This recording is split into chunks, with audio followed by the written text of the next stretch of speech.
Hey guys, Aaron here from TCGI Aaron, just bringing you a deck profile of my Palemoon Farah Ava build of Palemoon, obviously. So first off, we're going to start with the grade zeros and work our way up. And here's TCGI Alex. Because bringing the wrong wire. That's the wrong wire, Alex. Doesn't matter. Anyway, actually not bad. Oh, it is wrong wire. Anyway. Where was I? Oh yeah, starting vanguards. Bubble Edge Draco Kid. Bubble Edge Draco Kid. Of course you're on an Aquaphor starter, because that's the meta thing to do. Anyway, Bubble Edge is OP. What I'm running is Gird Across the Gap, because in my opinion, only really good Palemoon starter, honestly. Unless you're running Smelling Presenter. That's for Lucia Crossrack, but that's different. But I prefer Gird Across the Gap, especially so you can get a lot of more plays going, especially later game. You can spam your shit. Spam the shit out of the soul. So, her skill, I didn't explain her skill. Her skill is, whenever another Palemoon rides this unit, Draw a card. call her out to rear guard. She's, as a normal starter, I wouldn't really see any other starter that doesn't do that. Except for a 6k vanilla, work pod Saturday. But, eh. Obviously. So, her skill on the rear guard circle is, kind of last one, and put this unit to your soul. And if you a Palemoon Vanguard, choose a Palemoon other than her and call it out. So it puts a lot of plays, get your makes your jumping chills active, like for whatever turn they're in, and just consistent stuff. Yeah, consistent stuff. So for other she grade goes to the zeros, drop zone because she's shit. other grade zeros got 4 heal. To mess with her head, because you can only run 8 heal. So you go, I'm playing 2 of each. So 2 of each. I'm running 1, 2, 3, 4, 5, 6, 7, 8, 9, 10, 11, 12. As you can see, quite an offensive build. Very, very offensive. 12 crit, always the best, because pressure. No stand. No stand, hashtag YOLO. Well, the thing is, stands are kind of dead unless you're on your breakout turn. It's half Uberman mode. Halfway, no, 3/4. Yeah. So, grade 1s. Because nothing really else to say about grade crit triggers. It's like 12 crit, there you go. Well, Dynamite Juggler, no. Poison Juggler, but you don't use him for that. Okay, well, spam the soul. Poison Juggler is, you can put him in the soul and get 3k to any unit. There you go. Okay, now that way you can feel your soul, and if you're playing Mistress Hurricane, gets K in there, she's 11k base all the time. No, we're not playing Mr. Hurricane. Not anymore. Not anymore. Okay, so starting off with grade 1s, we have our 4 perfect guards, obviously, because in this meta, if you're not running 4 perfect guards, you may as well not be playing Vanguard. So those 11k beaters. Those like, because especially like Garmor can hit 51, you're not going to throw down your hand for that. Alright, you beat my score, it's 56. 56, I've hit for 56 with Garmor. So, put those out. So, 4 perfect guard. Shake. 2 Midnight Bunny, because she's a staple in any Palemoon build, even Silverthorn. I run 2 of them in my Silverthorn deck because they're good. You don't need 100% Silverthorn. Yeah, you never do. So, Midnight Bunny's skill is when the attack that she boosted hits, and it can hit anything, hit rearguard, vanguard, whatever. Lay on the pressure. Or this coaster. You can kind of last one and put her in the soul and call something out. A bit like Gird Across the Gap, except for it's during the battle phase and a bit more crazy. So you can actually just get an extra attacker and a better booster, and it's just the amount of plays you can make with Midnight Bunny. Murder Demon's at 8k. Yeah, I thought it was 9. No, he's disgusting. Like, he's literally one of the worst double rares in the game. Second only to the worst tripper in the game of Gigarex. So you're on 2 Skull Juggler because they're just mainly for soul charging, but because I don't want to spam soul too much, because you can just easily deck out, and I've decked out many times with this deck. That's how you beat me with it. It's just decking out, so there's not much to say. So running 3 8k vanilla, because there's nothing else, because I'm just literally they're filling in for other stuff. Right now, like I'll be really filling one of these in for Skull Juggler if I wanted to get another one, and filling in the other 2 for Purple Pieces. But right now they're just good boosters, to be honest. Instead of switch skirt across the gap for an 8k booster. Yeah, exactly. Like you can use skirt across the gap to get your grade 1 ride out again when you hit grade 2. So finally, my last two my last two grade 1s are Purple Trapezist and Fire Juggler. These just make the battle phase a bit mental. If you can get her in the soul, you can just get about 5 attacks in a break ride turn. With 12 crit? With 12 criticals. So it really it makes the battle phase a bit crazy.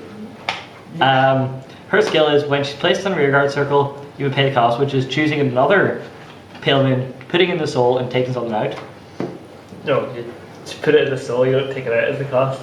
Oh, sorry, yeah, putting it into the soul, and then her skill is you take it out, then take another one out, or as long as it's not Purple Trapezist.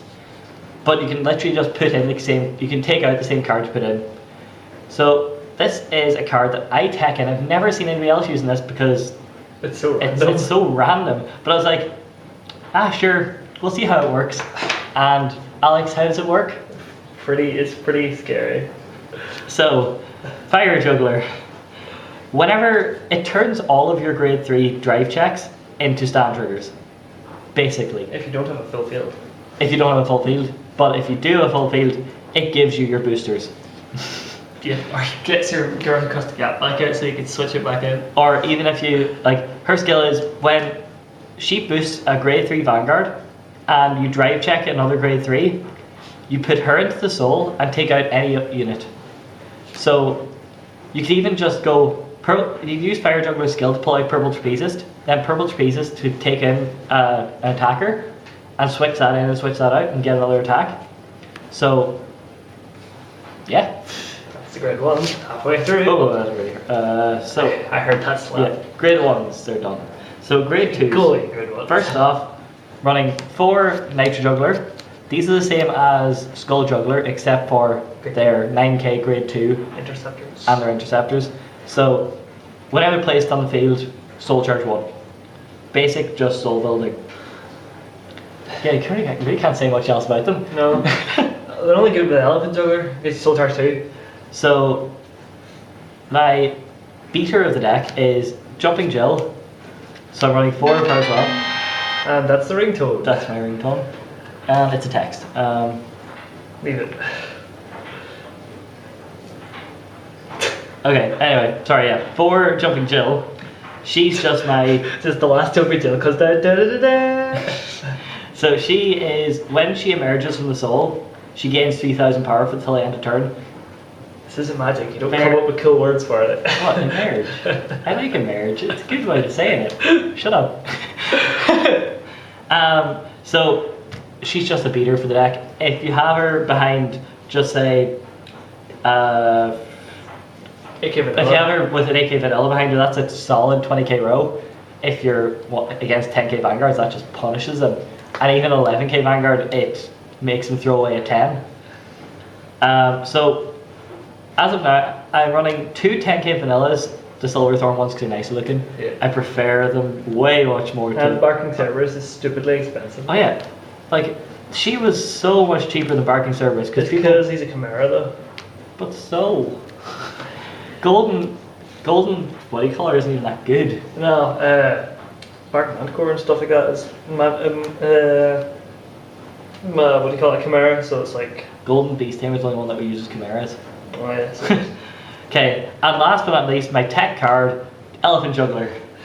If I ride him on grade 2, every time I call down anything, it's Pillman. That's Pale Moon, I get a soul charge 1. That gets everything a soul charge. If you call down a Nitro Juggler, soul charge 2.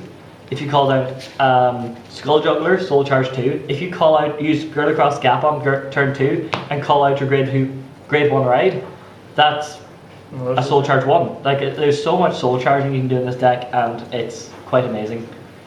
So that's my grade 2s. So grade 3s, starting off 10 minutes in. Nightmare Doll Alice. Her skill is kind of like Midnight Bunny's, where if her attack hits, like her actual attack hits, not with boosting, she can't boost.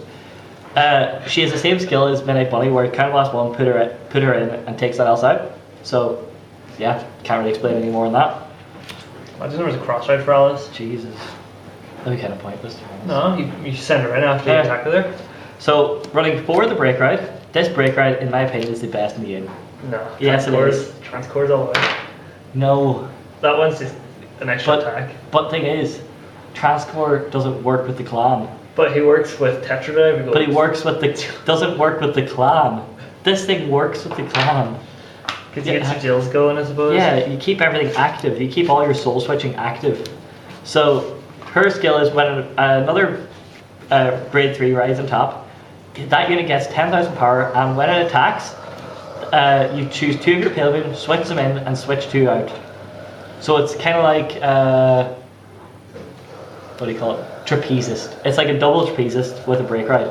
With 10k power, because everyone loves giving 10k to Everything loves 10ks. Oh, those fake cards. Oh yeah.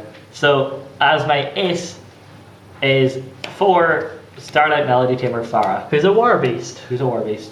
So she's got a limit break. Her limit break is Counter Blast 1, Persona Blast, Soul Charge 2, and call out a unit from the soul and give it 3,000 power. This turns all your Jills into 15k swingers.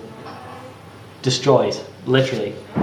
People kind of hate the fact that it's Persona Blast and it's during the main phase, which kind of does hurt a little bit. But you swing it back in with the break ride, you're like, yay! Yeah, just keep everything active. Like, it's just more power. It's kind of like a non-locking Lucia. Yeah. That's what it is, literally. And it doesn't give 2 extra power. But it's, yeah, Tetradrive, OP. But like, I prefer over like other silver or other. I'll build Sarah. It's okay. Sword Magician. I kind of prefer over other Palemoon builds because base 11. She's base 11. That is not. That is just. If Lucia was base 11. If Lucia was base 11, Jesus.